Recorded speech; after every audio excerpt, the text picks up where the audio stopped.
My name is Lorelei David. I work at Industrial Light and Magic, and I'm a senior visual effects editor. I was everyone here probably says this, but I was obsessed with Star Wars growing up. And I used to do this thing. PBS had this special about ILM that Mark Hamill hosted. And we didn't have a VHS at the time, so I recorded it on audio tape and would play it back for myself. And I was obsessed with ILM. And when I moved to the Bay Area, I applied and got rejected, and I think there's also a lot of people here that have their rejection letters. And I got started, so I've always wanted to be in visual effects. Just as a kid, it just seemed like magic to me. I got a job at PDI, DreamWorks. I was the only person that they interviewed that had both experience with Unix and knew how to load a film camera. So they hired me on the spot, and that was amazing. And then I worked on Ants for a few years there. It was on one of our movies, and Michael had to come up to my desk for some reference. So he's sitting there at the Avid, and he starts asking me, so why do we need editors? And I'm boiling, right? And I'm trying to explain to him like what I do as an editor and how, I'm a liaison between, ILM and the client, and I speak both film and VFX. And then he leaves, and I go to all the other editors and I'm irate. Can you imagine what this guy just told me? And then we fell in love.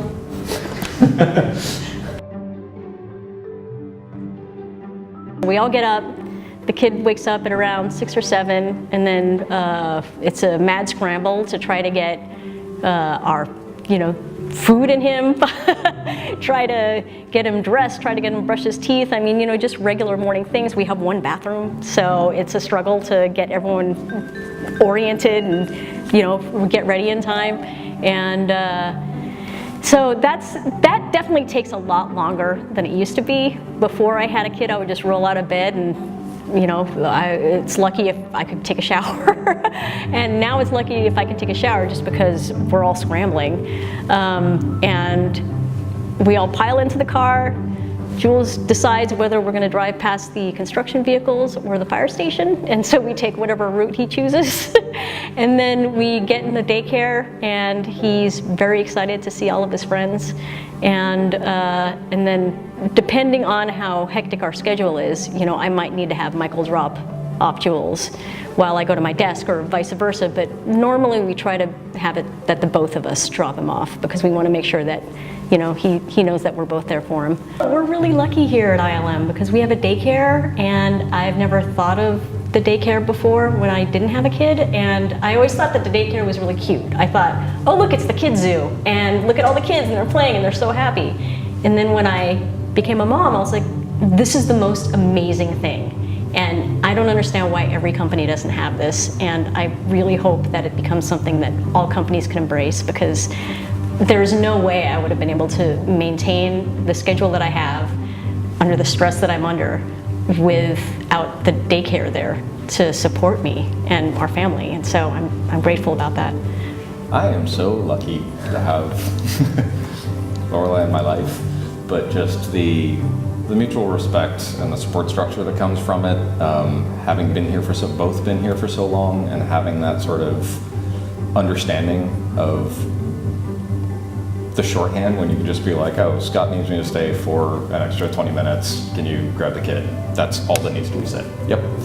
I know what's going on, know who you're talking about, understand all the things, and it's a thing that I try really hard not to take for granted, but I'm sure I do at times. Sorry about that.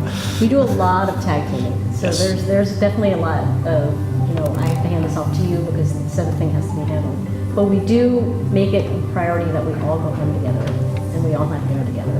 That's #1 priority for our day.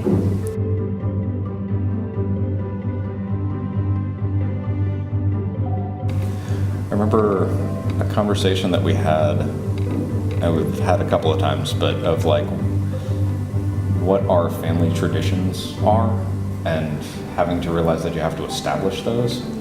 and fitting all of that in. So it's what things we try to really make a strong case for, like eating dinner together, no TV while eating. Like there are just these moments where we really try to force the communication, the collection of we are a family unit and we are all together and we're in this together. And I think the repercussions of it we're still finding.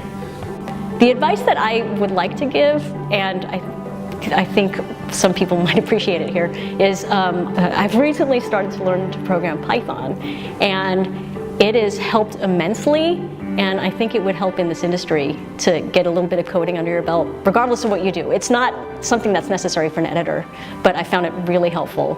And, you know, network. That's how I got my job at PDI. I found someone who knew somebody, and then when they met me, they were like, oh my God, you're the perfect person.